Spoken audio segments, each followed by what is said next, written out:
Thank you again for tuning into your weekly Foods Day talk hosted by me, Emily Oshman, and sponsored by WHP Studios, Chicago's weight neutral private personal training studio.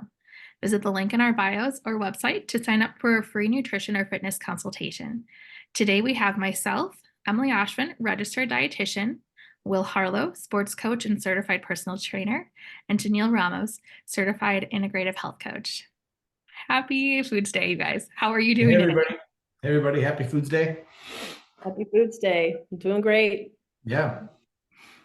So I know we're getting close to like spring. I think it's almost here. I know last time we talked about sprinter, halfway to winter, halfway to spring.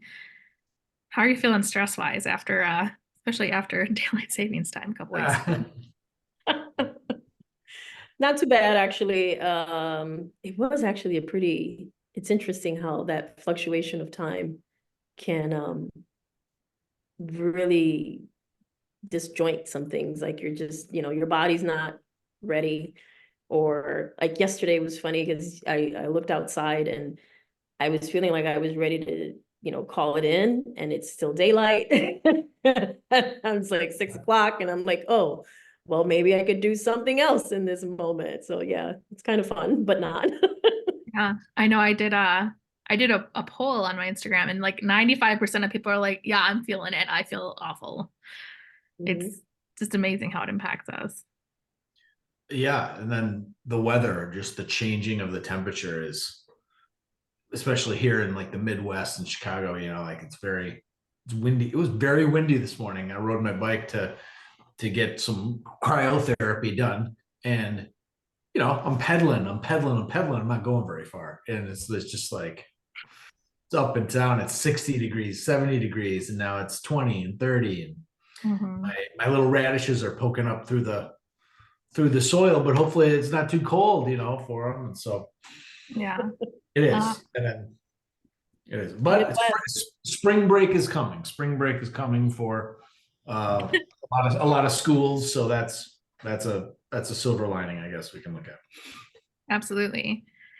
But I know that's a pretty hot topic too, of, like spring break, the time changes, stress is a real thing that happens from these things. Um, and I think we're fortunate enough to have some different backgrounds here that we have maybe some different views on stress. And I know, Jenille, that's one thing that you work with a lot of individuals on is managing stress and maybe navigating it a little bit better. Yeah, my correlation of work is related to particularly chronic stress and with women in general, because I feel like it triggers the nervous system in a way that you go on an automatic pilot. You don't realize that a lot of these things are happening to you, and the work that I do is trying to get you to listen, to really like chime in and hear your body, to understand whether you're in a fight, flight, autopilot response, or if you're in like alignment and in your flow, in your rhythm.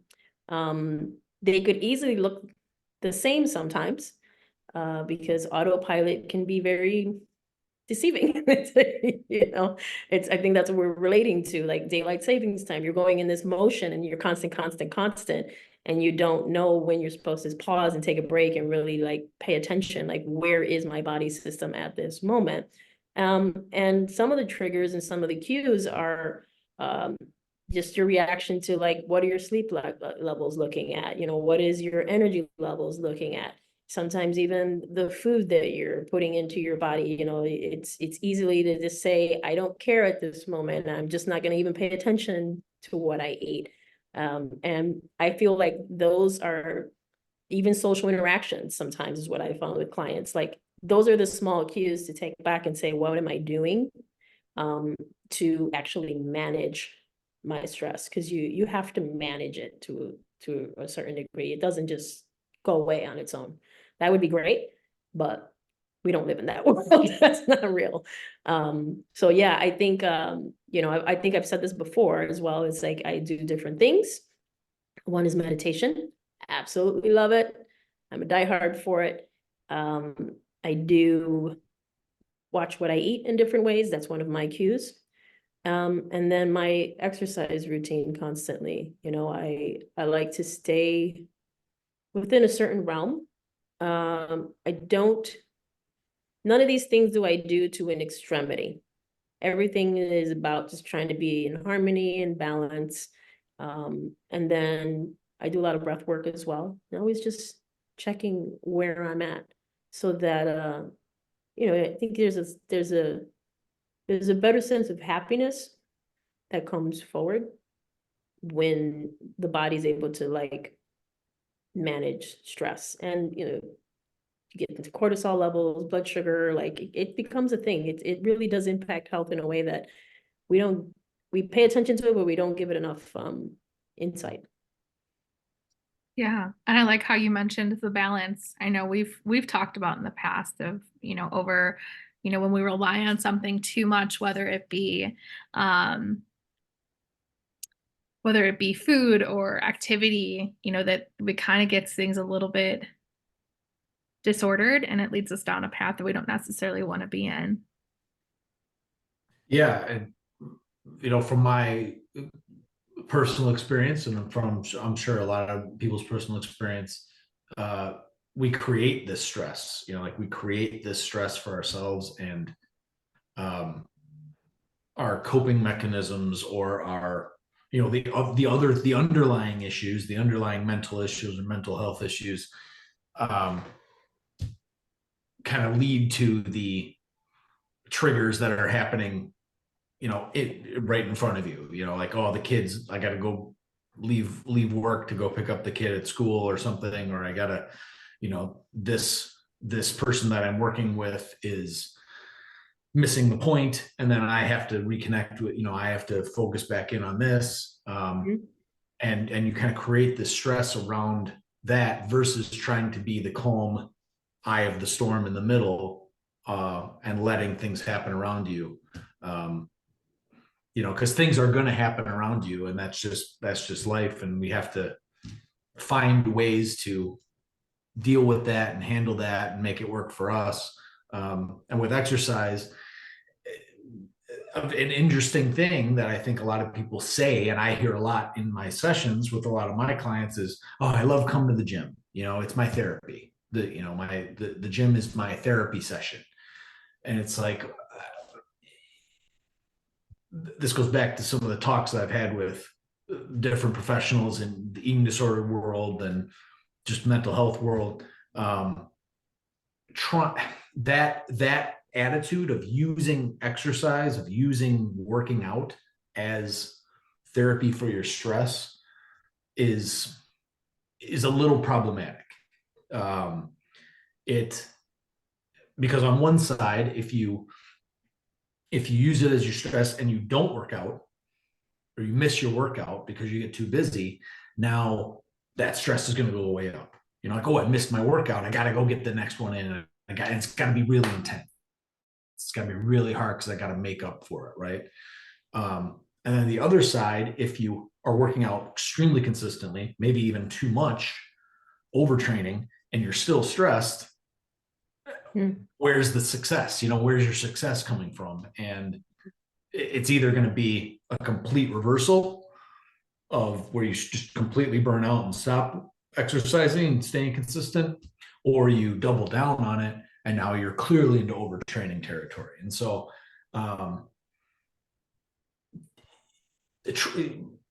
yes, it's nice to work out. Yes, it's nice to be consistent and burn calories, or get your body tired, or work your muscles, or all the kinds of things. But staying within what exercise is one component of the overall health, and so we just have to keep that in that lane. I think is a challenging thing, to do, but finding that relationship, I think, is the most has the most opportunity for growth moving forward. If you can really have that kind of relationship. Yeah. I think that's what, I think, again, that's where we're all in the same space together.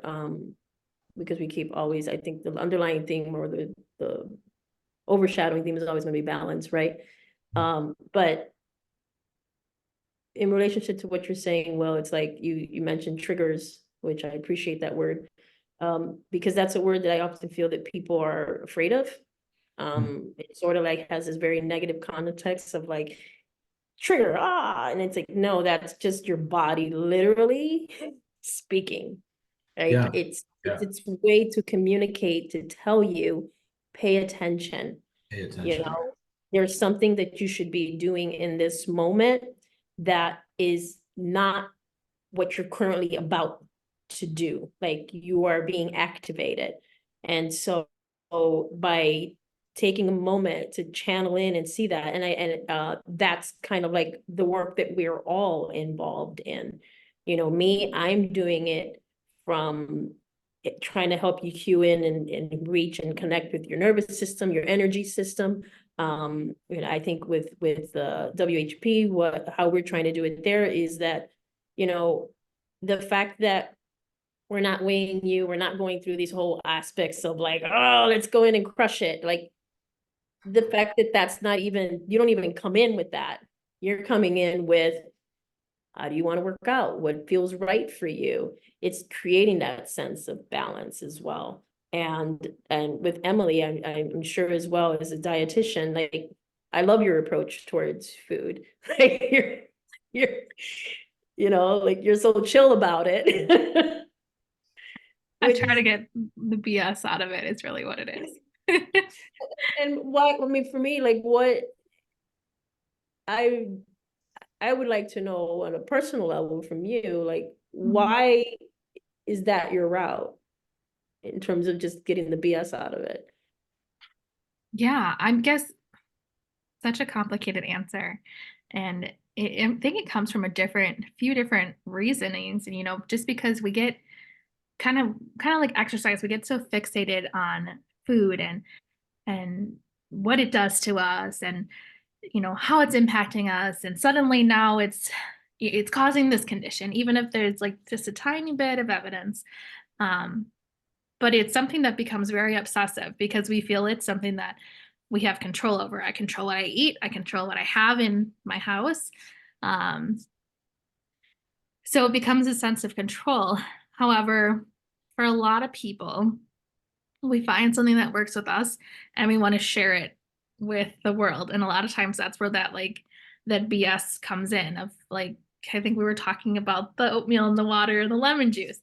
So it could just be, and it probably is, that someone drank this concoction, saw some changes, and it was probably like that placebo effect where it might have happened regardless. But it's probably not the drink. And that's the thing, is that the BS or the misled information kind of comes into the world of nutrition. And suddenly I have someone that takes it to the extreme, and now we're only drinking, oatmeal water and lemon juice. And we're afraid of, full fat dairy. We're afraid of carbohydrates. We're afraid of fat. And it just does more harm than good, is really why I take that approach of, I don't want to cause someone harm as a practitioner. So for me to go, yeah, this is not true. Let's break down the science. And for me, I get to nerd out and going, here's the science of like why your body needs carbs and why it needs fat, and how when one of these things are off, like your meal's not satisfying. It's just really fun to see why we need all these different food groups. Maybe why it's not good that we alter things. Like I always think of yogurt, like low fat yogurt or low fat cheese. We enjoy the full fat ones because they're more satisfying. So when you take rid of that, you're going to have to get that fat from somewhere else. But we think that we're doing something wrong by craving or relying on these other foods. So for me, it's just more of that like exploration of what feels best for your body, what makes you move your best, feel your best, live your life the best. And if it is something that's kind of disordered, that's when it's more of an eating disorder coming in, of going, I don't think you really feel your best. I think that's what your mind is telling you right now. So Yeah, and saying that about the low fats, and the carbohydrates in the oatmeal, like it's pretty well understood, I think, in nutrition, right, in the world and the science, that complex carbohydrates take longer to break down and stay in and give you a longer distribution of blood sugar hit than like very quick simple starches, right, simple carbohydrates. So oatmeal has been made for, I don't know, thousands of years, right? Like at least hundreds of years, and so the reason that it's good and the reason that it does what it does is because your body is slowly breaking it down, and steadily breaking it down, versus getting a big hit of, I don't know, just pouring a Snickers bar or something in your body, or juice or something that's very quick and very fast, and then you burn it off, and then you're out, and then you got to eat again because you used all that stuff real quick. And so, yeah, adding a squirt of lemon is not like, it's not a recipe, it's not like the new recipe on the block. And so it's just kind of, it's interesting that how, if one thing takes off like that, there's always going to be another thing that takes that off. Like, only use the low fat, only do this, only, and it's always the new hot thing that is this the sacred cow that we can latch onto. And really it's just another food, and use it for how you want to use it in your life.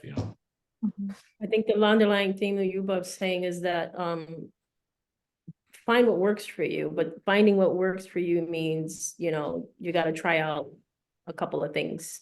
Yeah. And then you step back and you got to listen to the body and see what it says in relationship. And so in terms of stress, it's like to manage stress and try to figure out how to manage stress, just kind of like what you said in terms of working out, Will, is like, it's stressful. It's like, it's redundant, right? It's like, it doesn't make sense.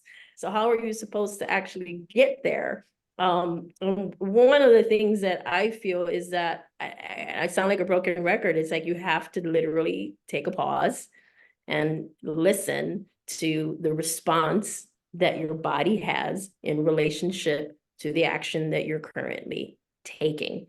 And, and do that in continuation over and over and over again. And so it's no different from with Emily, like, you try out some foods, you see how it works with your body, you see where your levels go. And if something's not in relationship, then you know that maybe you shouldn't be doing some of XYZ anymore. And the same thing with, working out. It's, if you are working out, 2 to 3 times a week, but you feel balanced and not overwhelmed, but like, what you were saying was like, suddenly somebody feels aggressive, feels like I need, like, that thought, I think I need to do more. That's when you pay attention. Those are those moments where you cue in. That's the trigger that's saying, oh, am I being obsessive? Like what you were saying, Emily, am I overreacting in this moment? I wish it was an easy, simple fix, but I feel like the reason, again, why we're all in this space together is because we're just trying to figure out how to communicate to people that you have to create several resources. You have to find ways to channel in and get all of your little pieces together to create this, like, Zen body system. Right. And it's always trial and error, And it's a skill, like, and finding that is a skill, is the mastery of a skill, like when the trigger happens, or even before it, like, how do I, like you're talking about breathing. I think very few people have actually taken like 5 or 10 consecutive real deep diaphragmatic breaths, like, and they're empowering. Right. You, like, taking a breath, that's not it. That's not enough. Like, is not a breath. Like, you have to fill everything up from your diaphragm through your lungs, and then hold it, and then let it out, and that takes 8-10 seconds, you know? And so like you have to be there for that time, and you got to practice that skill. That's a thing. I have one client, older gentleman, has Parkinson's, you know, was a very, I don't know, he was like a captain of industry kind of guy, you know, like he was very powerful guy, you know, always A type, all that kind of stuff. And getting him to rest for a second, take a breath, and really control his shoulder blades is very hard for him. You know, it's very challenging because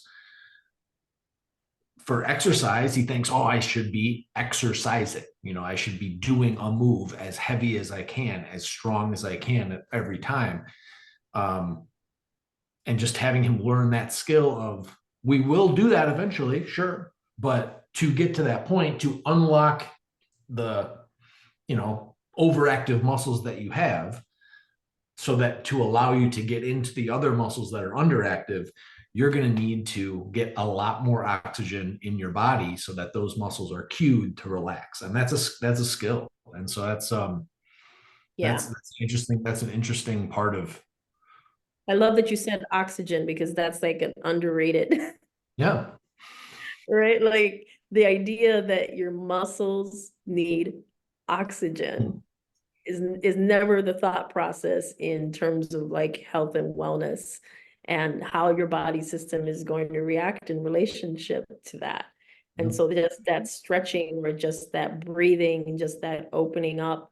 And, you know, I feel that it all correlates as well as like how the food, the chemical systems that you're putting into your body also is in relationship to that, because your bodies might, you know, your lungs might be reacting to some type of food source in a way because it's allergic, it doesn't feel right, you can't breathe. I mean, it's all interrelated.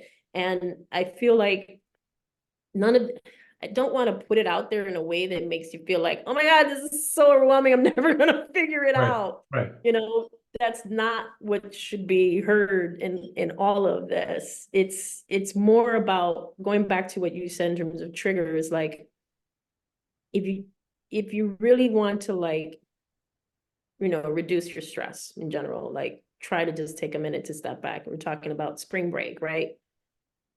Bunch of parents are going to go out, they got their kids at home, they've got to figure out. It's almost like, if you know how your body's going to react in certain scenarios, maybe plan ahead a little bit.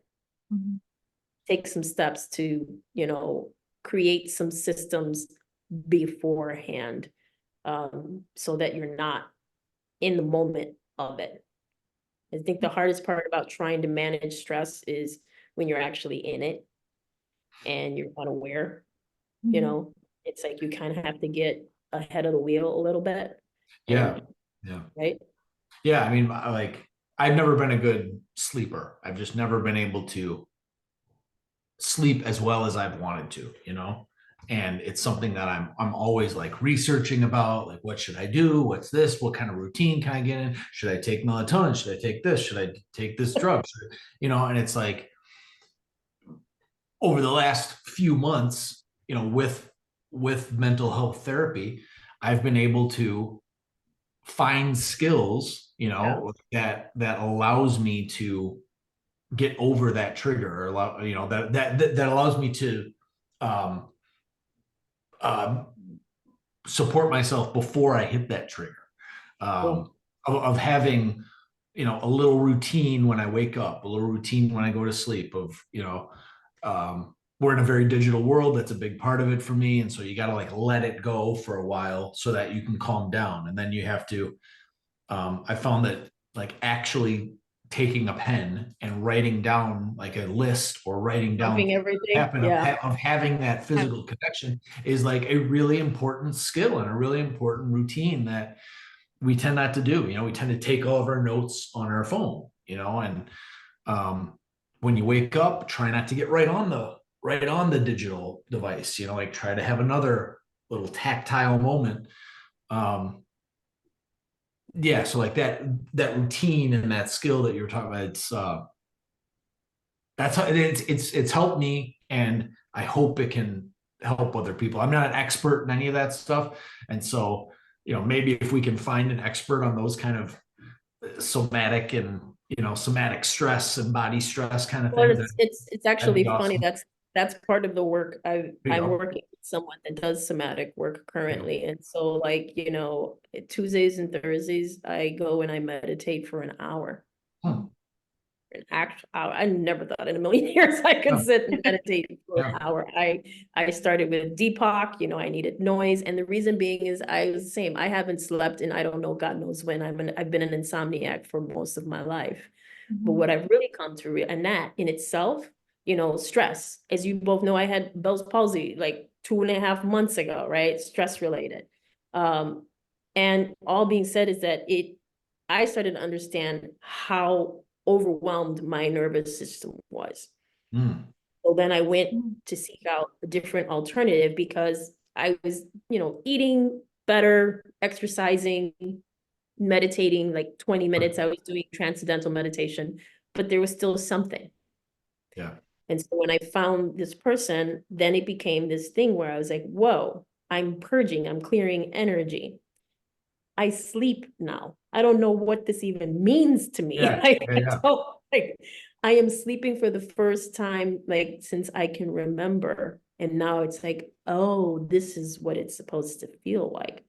But Yeah. it And just, that, yeah. yeah, sorry. And that takes it right away to what I was saying earlier of not using exercise as therapy, right? Like there are other things that needed to happen. Like you needed to, or we need to, everyone needs to have a holistic look at everything and not push too hard in one direction or the other direction. Yeah, and just last thing I'll say, tying it back to exercise, is that you actually get stronger and you actually improve during your rest times. So like when you are, if we're talking about strength training, right? Like and intensity and doing things, when you do that, you're tearing your muscles apart. You're literally ripping your muscle fibers apart. That's what's happening scientifically in your body when you do 30 bicep curls or whatever. When you recover, like when you take a day off and feed yourself and eat food, that's when your muscles are going to now grow back stronger and recover, so that next week or the next time you hit that specific muscle group, you will have that incremental progressive overload, that incremental progressive strength. But yeah, like that's Interesting. it's a big issue. Stress is a big issue, and we need to. I think this talk is really helping me formulate a better understanding of it's not just this, it's not just this, it's not just this, it's the whole thing together. And you have to be aware of your triggers first, and then you try to build up a skill set to handle them in a holistic way, like not just with exercise or not just with food or not just with whatever, like you need all the stuff, you need all the help, all the full circle around. One of the things I like to say as well is like to help people identify when you're being triggered, I think helps is like, it's sort of like when you feel uncomfortable. Like whenever something just doesn't feel right, like you're obviously not being triggered when you're laughing, when you're happy, when you're in it, like you're just, in the enjoyment of everything. But when there's a moment where something just takes you back, or there's a moment where you feel a little overwhelmed, or there's a moment where you feel angry or irritated, like, those are all key identifying type emotions to help you understand that your body is speaking to you. Again, a trigger is just, it's a communication process. It's what it is. So and then just take a minute to like pause and say why, or what could I do different in this moment that will help me feel better, to kind of change the state a little bit, and then move in that trajectory, take a note, and then continue that process, adding on and keep adding on. Yeah, that's a good way to wrap it up. That's for sure. And I just want to say you guys have done a really good job of um, making WHP the kind of this holistic approach with having, movement and stress, life coaching. You have all your connections with, therapy and chiropractic. We bring me in there for nutrition. So you really have this whole well-rounded approach. And I think that's the biggest takeaway that people need to see is that, like Will was saying, you don't want one thing, you want the whole spectrum of things to support you. Definitely. So Yeah. awesome. I'm gonna take some deep breaths after that. I know Yeah. after this All right, here we go. conversation, Here we go. Here we go. I 10 was like, seconds. "Oh, this is 10 nice and seconds of breath work. relaxing." We Ready? have a grounding experience right now. Ready? And in.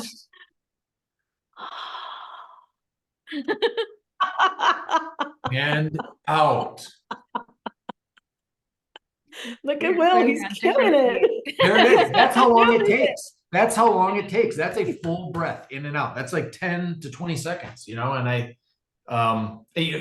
and I guess one more thing, like you said, you're going to you're doing an hour meditation, right? Twice a week. That's 2 hours a week, right? There's 24 hours a day, 7 days a week. I'm not a mathematician, but Yeah.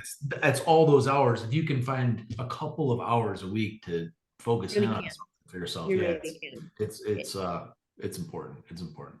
I'm going to recommend to anyone Insight Timer. It's an app. Insight Timer is absolutely incredible because you don't have to necessarily pay for, you don't have to be a premium member, but it has like all kinds of different meditations and like music and like stories for anyone that like just and breath work type stuff. So it's like for anyone that's looking just to explore, Yeah. to just see what it's like, and be in the comfort of your own space because, you it can be awkward for some people at first. Everything's awkward when you're first trying it.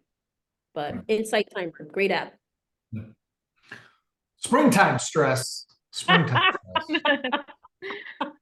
Would you say sprinter? Winter? Sprinter, yeah, that was Sprinter, which is gonna come again this week. I think. No, Sprinter.